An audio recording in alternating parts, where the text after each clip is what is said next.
All right, we got a really what I consider probably a truck that they should have continued building is a 97 full-wheel drive Dodge Dakota. And there's a lot of folks out there that don't really need a full-size half-ton truck, but an S10 Ranger or even Maverick size truck just isn't quite enough. So this really filled a void of a very capable truck that they really don't make anymore. And so this is a lot of the repairs that I'm doing when I'm rehabilitating a vehicle that's been sitting for a while instead of just, sending them to the scrapyard or letting them die out in the fence row. Now, this was a farmer's truck out in the middle of Kansas.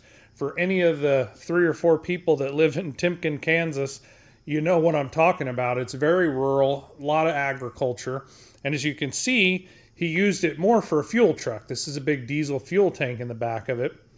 It was purchased at auction.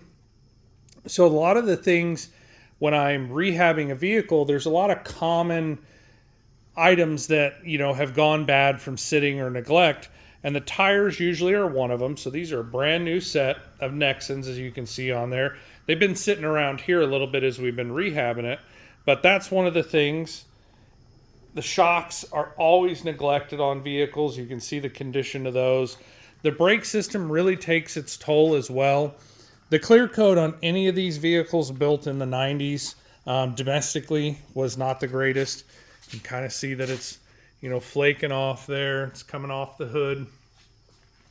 Some of the other things that I always find, pardon me, is the surface on the brake rotors are typically pretty worn.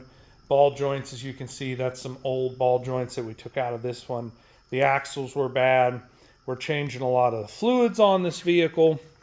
Air filters, backlog maintenance that wasn't done, belts, hoses, tensioners, thermostats. So this is a lot of work to rehab a vehicle and put it back on the road. One of the things that I've learned over time, when you have an axle nut that has been superheated due to a bad wheel bearing, see if I can get it in there. There's kind of a reddish hue on that washer right there and on the end of that bearing. Now I did have to heat that up, and it's not a byproduct of that. That's a byproduct of the bad wheel bearing, and you'll get a real fine red, almost a brilliant red dust. And so that was an indicator that I hadn't planned on having to repair, but we are going to put a hub assembly wheel bearing in this, along with rebuild the brakes. As you can see, we've got coolant down there that we've caught. We're going to do a full coolant exchange.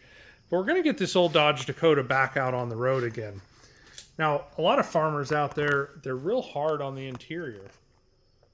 This is exactly like I got it. All this stuff was in here. The interior is not in bad shape, honestly. And for all you Dodge people out there that, typically have the dash broke out of them, this Dodge dash isn't in bad shape at all. So this is one of those that we're rehabbing. This is, like I said, a four-wheel drive. It is a V8. So a little bit of towing capacity. Pretty solid little truck.